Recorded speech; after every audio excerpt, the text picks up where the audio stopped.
lempeng sehingga apabila ada yang moral hazard pun kami selesaikan saat itu supaya nilai Bulog ini ada di negara dan masyarakat menjadi baik. Saya kira demikian. Assalamualaikum warahmatullahi wabarakatuh.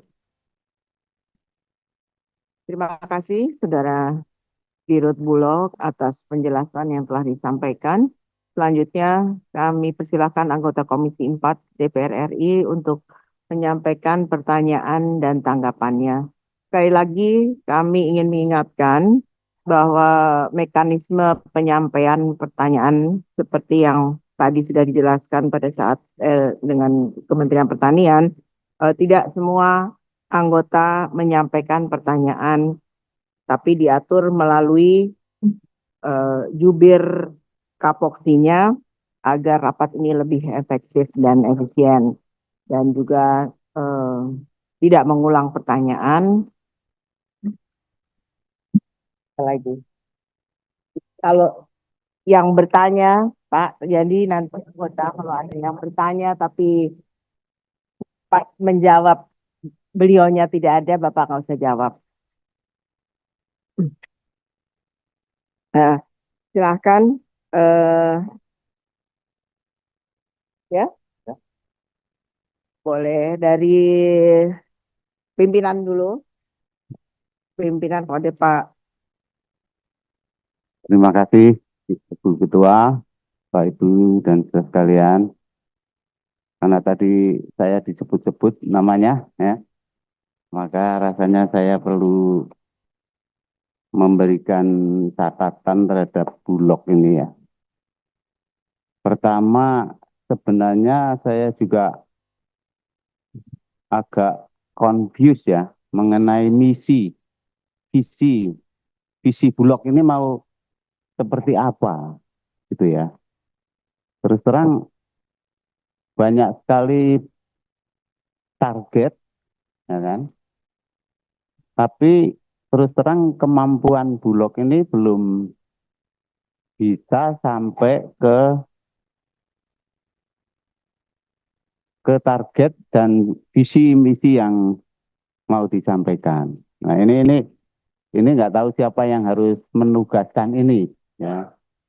Menurut saya kok katakanlah dikembalikan saja ke fungsi Bulog, apalagi ini kan target pemerintah kan ketahanan pangan. Jadi Bulog ini akan menjadi aktor penting, ya, di dalam pengamanan ketahanan pangan itu.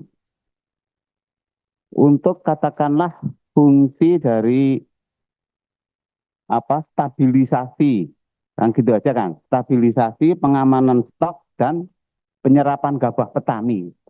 Tiga pekerjaan ini aja, ini sudah pekerjaan besar. Nah kalau ditambah nggak tahu ini menyalurkan daging kerbau lah, daging sapi, kemudian ada gula, ada yang lain-lain, ya. Satu topik aja sudah kewalahan.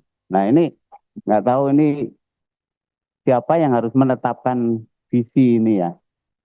Jadi cukup ditugaskan gitu aja. Pengamanan apa beras dan gabah gitu aja. Misalnya satu itu aja dilaksanakan dengan sempurna ya.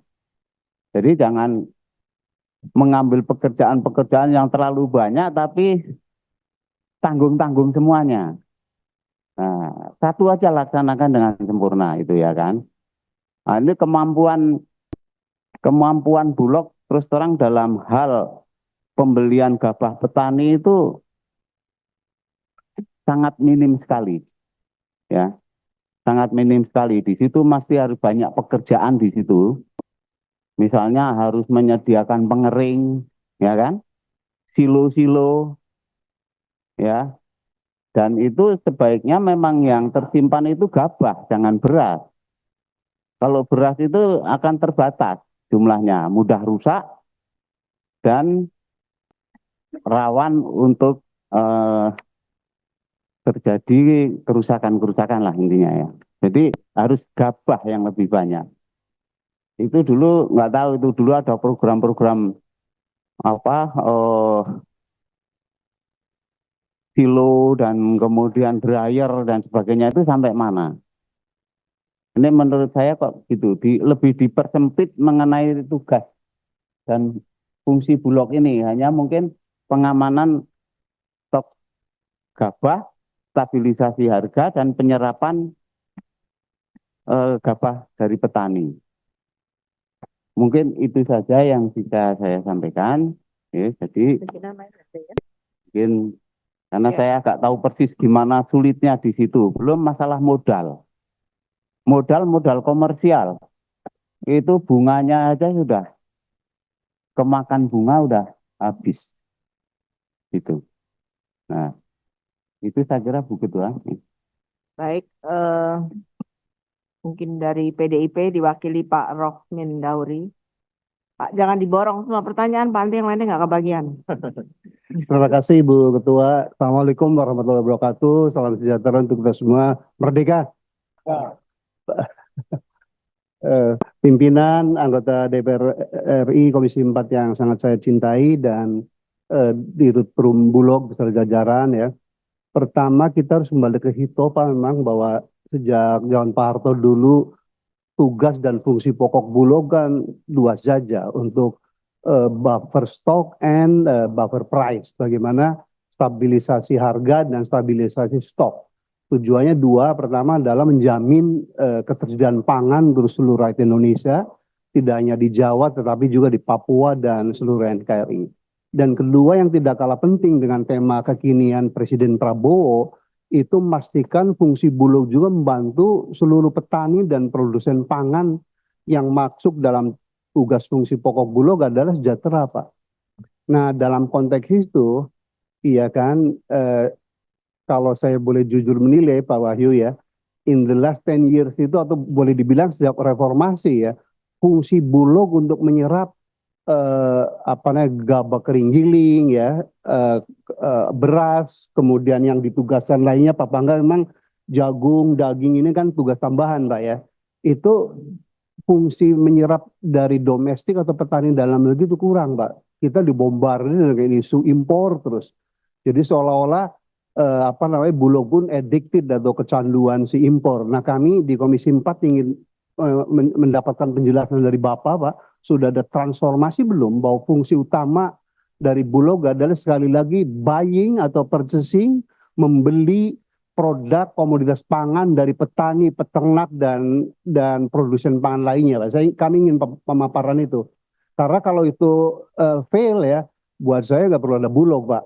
Jadi fungsi mensejahterakan petani dan buffer price itu, dan apalagi tema Presiden Prabowo adalah swasembada pangan, itu akan wassalam. Wassalam tuh nggak tercapai. Yang kedua ini Pak, kita kan sering dihadapi dilema ya. Kalau misalnya soal beras naik gitu ya, konsumen yang menjerit gitu ya. Sebaliknya kalau beras atau GKG itu turun, petani yang menjerit.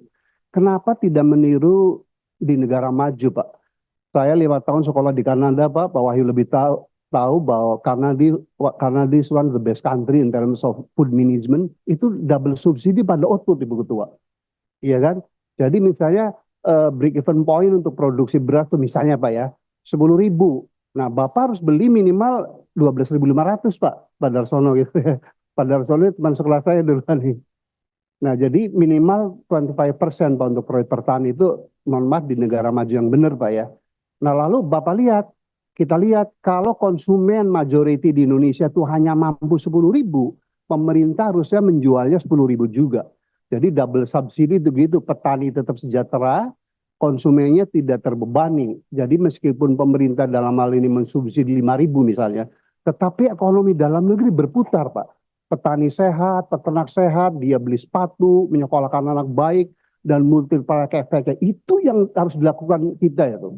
Download Tribun X sekarang, menghadirkan lokal menjadi Indonesia.